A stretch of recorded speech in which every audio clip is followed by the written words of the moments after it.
I've been sitting here looking out the window. Started out pretty foggy this morning. I think eventually the sun's going to come out.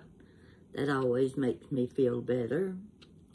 I finished up with the paper dolls last night, and Jan's getting them ready to put them on sale in her booth at the antique mall.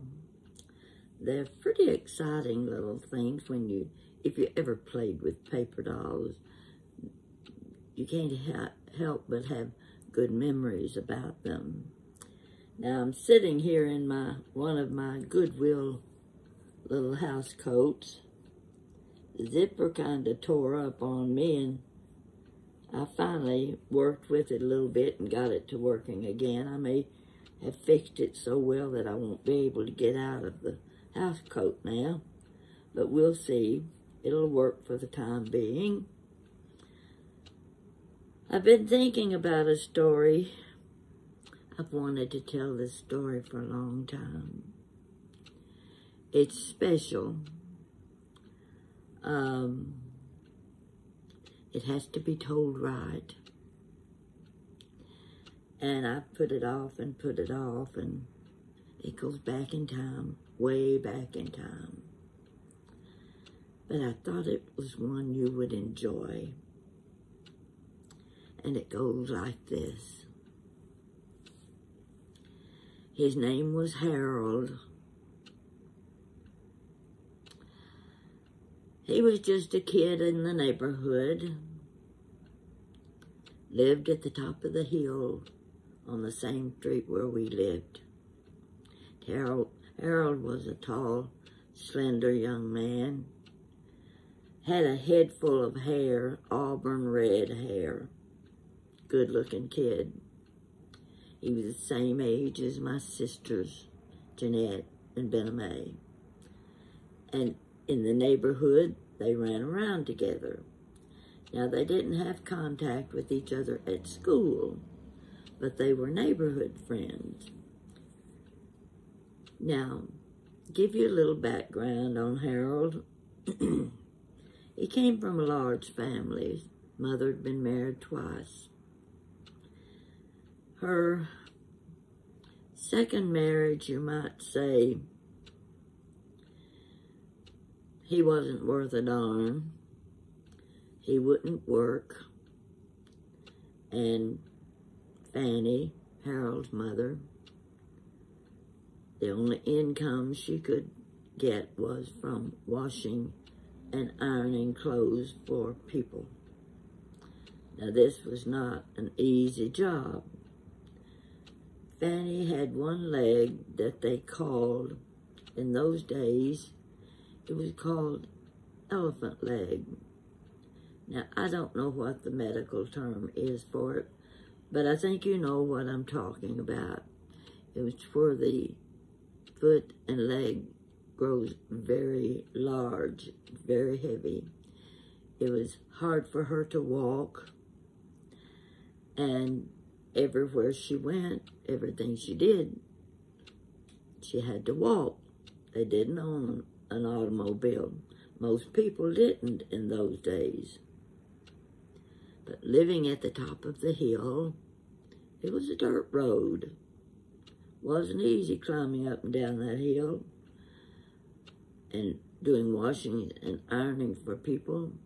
Most of the time, Harold would go pick up the laundry baskets from the clients, you might call them, and carry it up the hill so that his mother could do the laundry.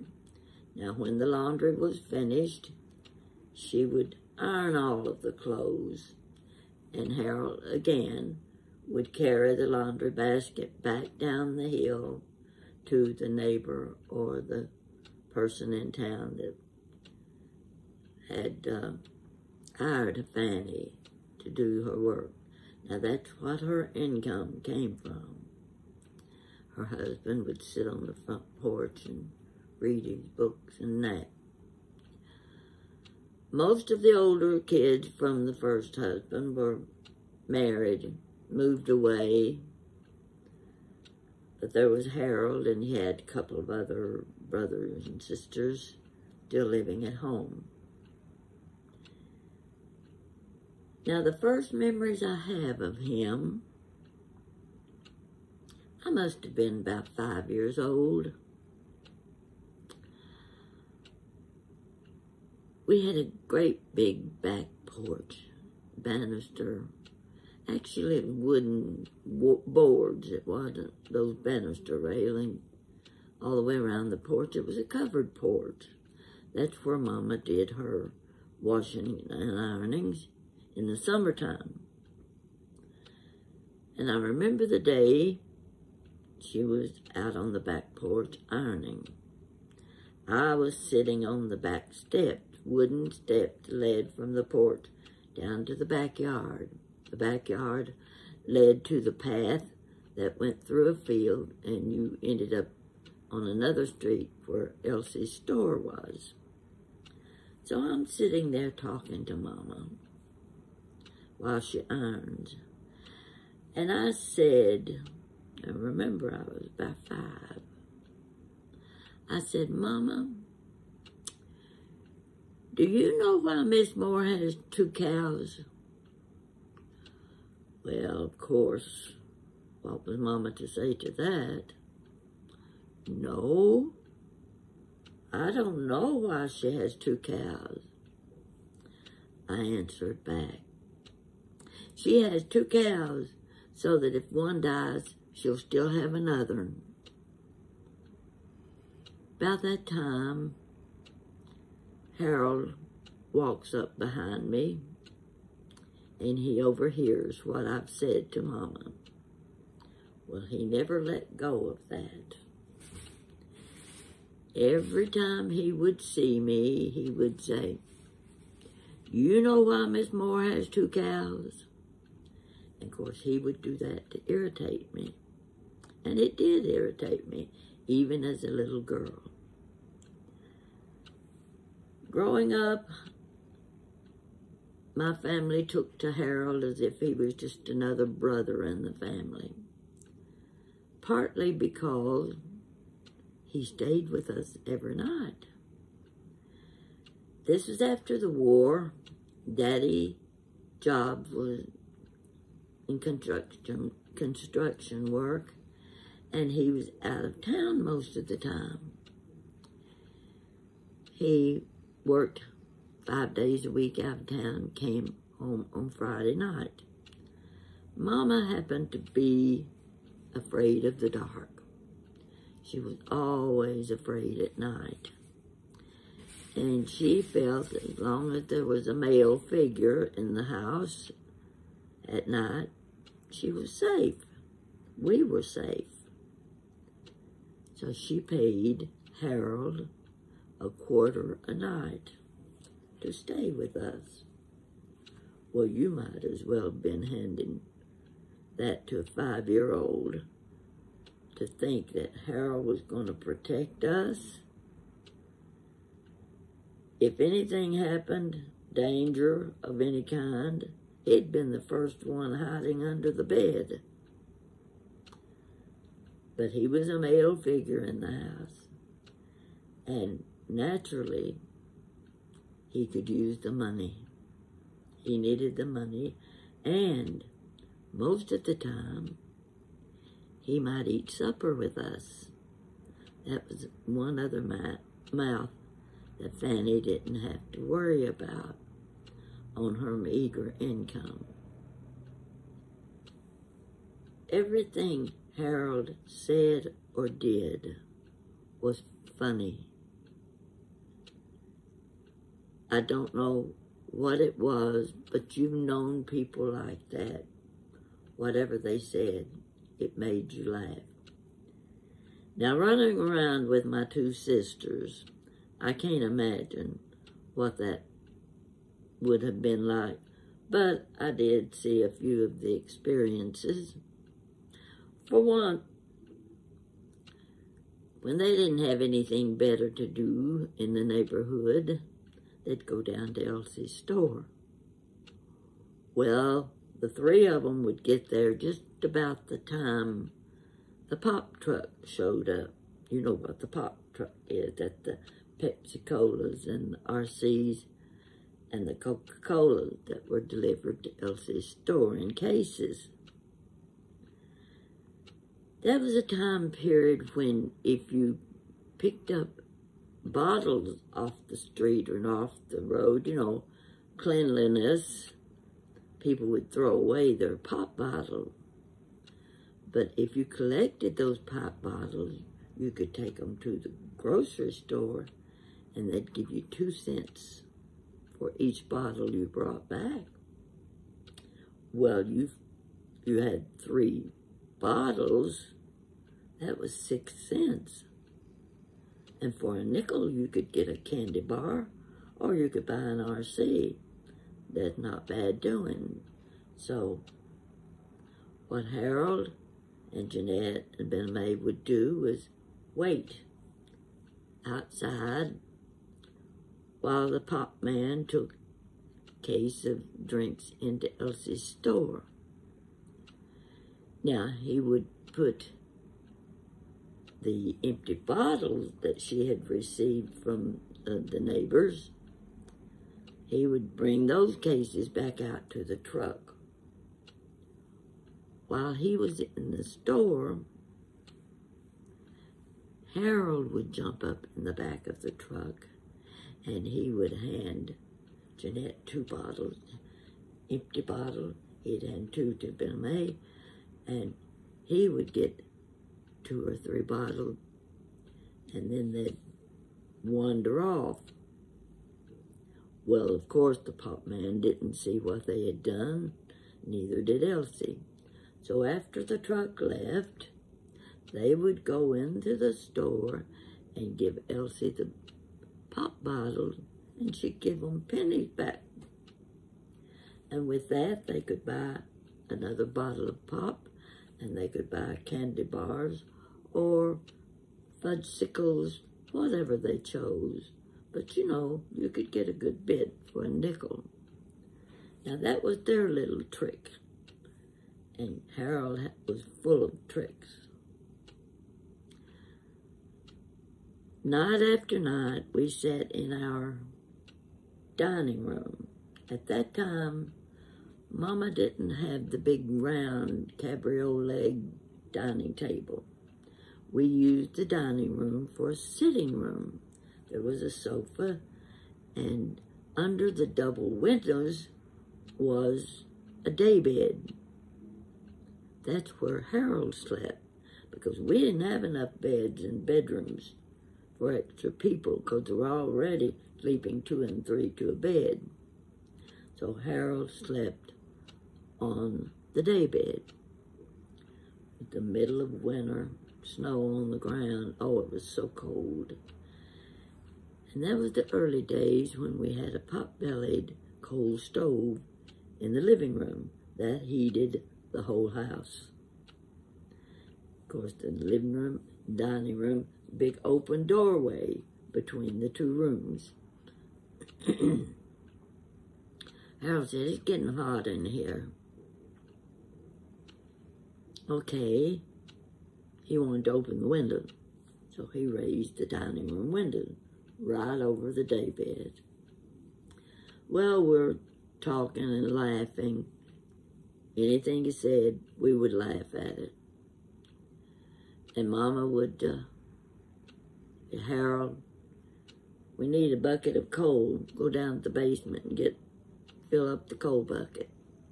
Coal bucket sat right by the pot-bellied stove. Of course, this was something Harold hated to do. Well, we all hated doing it. Who wanted to go out in the snow with a coal bucket, go down into a dirt floor basement and pick up big lumps of coal and bring them back into the house to do us through the night? Well, Mama would turn her back to us, and Harold would start making funny faces. Oh, that just tickled the daylights out of us. We would laugh and laugh and laugh. But we also knew that Harold would have died 1,000 deaths if Mama had ever seen him making faces at her, because the one thing he would not do was hurt my mother's feelings. He would never say or do anything to offend my mother. So he did these things, and it was our fun time. The things that he would say and do, he could keep us laughing all the time. There he was, staying at our house at night for a quarter, rather than being at home with his own family. I remember the story Mama told me once. My sisters would be going to school, and Harold would come along, going out the road after they'd already gone, and she would notice he would walk backwards going to school. She watched him. He would get so far where he thought Mama couldn't see him, and he would turn around going on to school. But what she saw was Harold holding the back of his pants, his trousers. There was a hole in the seat of his trousers, and he didn't want Mama to see that he had a hole in his pants. It would be so embarrassing for him. So he tried to hide it by walking backwards and then holding his hand over that hole. Well, of course, later, when Mama would get hold of his pants, she would repair them for him, never letting him be embarrassed by that again. We had a neighbor who owned a lot of rental houses. In fact, 3 or 4 of those rental houses was right out the street from us. She would hire yard work, handyman work. She had a son that did a lot of clearing up the fields and the gardens. She had a big garden down behind our house, and it was all cornfield. Now, she had hired Harold to do some around the house work for her, field work, what have you. He had worked 2 full days clearing fields of weeds and what have you. And when he went to her, told her he was finished, she owed him $2. $2 was important to him. And he said, I've come to pick up my pay for cleaning the fields. And she looked at him and said, well, your brother owes me $2. I'm just going to put the money on what he owes me. Well, you can imagine how Harold felt. He needed that money, and he was angry. He would get her back. He's going to get his $2 one way or another. So, about midnight, Harold goes to the cornfield. Corn still growing, ready to be picked. He takes a big bolster pillowcase. You know what that is? A bolster pillowcase was one that would fit all the way across the bed. Not 2 pillows, but one big long pillow across the bed. And you made pillowcases to fit those feather pillows. So Harold got hold of one of Mama's bolster pillowcases, and about midnight he went down to the cornfield and he filled that pillowcase full of corn and took it home to his mother. He let Miss Pratt know he was going to get his $2 one way or another, and he got it in corn that day. Oh, Mama used to tell me that story, and we would laugh about the things he could do. The mischief he could do was laughable. And my sisters were always so aggravated with him because he would do things, play tricks on them all the time. But every story he ever told would have you in stitches. You couldn't help but laugh. We grew up with Harold in our household. We just got used to him being there. I even remember middle of winter, cold. Mom had already put coal in the pot-bellied stove in the living room. Everybody was in the kitchen having breakfast. Harold had spent the night with us that night. Everybody, while they ate breakfast, I finished, and I headed toward the living room where the stove was, where it was warm. I walked through the doorway between the living room and the dining room. I looked up the wall behind the stove, and flames were coming out. I was terrified, and I started screaming. And Mama and Harold and my sisters came running. Everybody was grabbing a pail, a bucket, a dishpan, whatever, and filling them with water from the kitchen sink and carrying them into the living room and throwing them up against the stovepipe. Went up behind the stove, and it went through a wall, and there was a brick chimney in a little hallway behind that wall. And that's where the flames were coming from, right up around the flue above the stove. So by the time the fire department got there, the fire was out. They had run back and forth from the kitchen with their pans of water. They managed to put the fire out. That's one of the other things I remembered about Harold being there to help put out the fire. And I don't remember how the repairs were done after that. After all, I was 6 years old.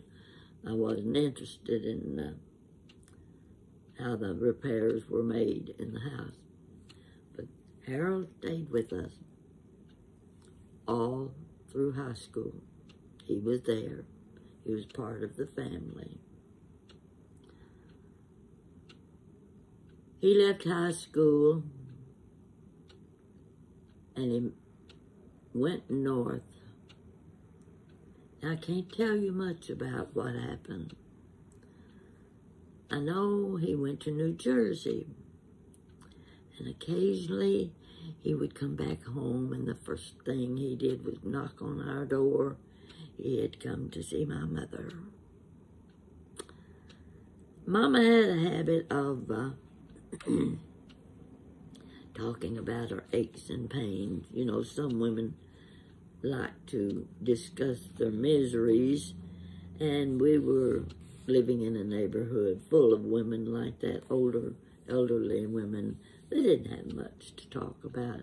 You'd say, well, how are you today? And the first thing they would do is start telling you the back pain and why they had rheumatism and arthritis and this and that and the other, and you got to listen to their ailments. Mama was one of them. Someone would knock on the door, be a neighbor. They'd just stop and visit for an hour or so, and that's all they had to do in the afternoons. And I can remember neighbors saying, how are you today? And Mama would tell them. She'd tell him about how her legs had been hurting or what her stomach pain was or this, that, and the other. And I'd say, Mama, when the neighbors ask you, how are you? Why can't you just say, fine, thank you? They don't want your medical history. That didn't bother Mama with my remedies. No, she liked to talk about her aches and pains. So Harold had been gone a while. We hadn't seen him, oh, I don't know, probably a year or two. One day there was a knock on the door.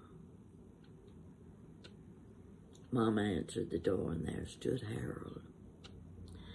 And the first thing he said was, I come to tell you about my operation. Well, that got Mama to laughing, because that was the rule in the neighborhood. Everybody was always telling about their operation. And that's how Harold would open a conversation with my mother. She was so tickled to see him. He was such a jewel to the whole family. Now, when I got to working on my books, creating my true stories in my first book, I wanted to talk about Harold. I wanted to tell the funny things that he and my sisters used to do, the stories he could tell, and how he could make us laugh. But I was afraid if I put the stories in my book, Harold might learn about it, and he might be offended. He was married, had grown children, living in Cincinnati, and it had been many years since we had seen each other. So one night, I was living here. One night, I thought, I want to include stories about Harold, because he was such a delightful person to have as a friend and as a neighbor and a childhood friend. And Mama just loved him dearly. So I called, had his phone number in Cincinnati. He owned a florist there, and his wife answered the phone. I told her who I was. I had never met her. And I told her my purpose for calling.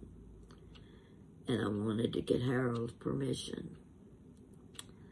That's when she told me Harold had died a year before.